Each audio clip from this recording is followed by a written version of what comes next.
యెహోవా వరకు బైబిల్లో ఎన్నో రీతులలో మనకు వ్రాయబడి ఉంది పరిశుద్ధ గ్రంథంలో.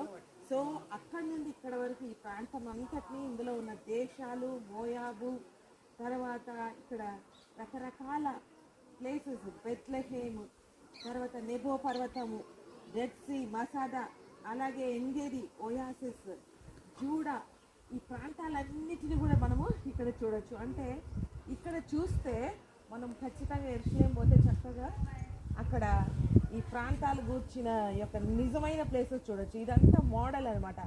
అమ్మోను, అలాగే మోసెస్ దేవుణ్ణి మాట వినుకోకుండా ఆయన చేసిన పని ఏంటంటే ఆ బండ దగ్గర మాట్లాడు అన్నప్పుడు కొట్టడం ద్వారా ఆ నెబో పర్వతం నుండి ఇదంతా ప్రాంతాన్ని దేవుడు ఆ యొక్క కానాన్ ప్రాంతాన్ని చూపిస్తారు. సో ఆ ప్రాంతం అంతా కూడా అక్కడ మనకు మోడల్గా ఉంది.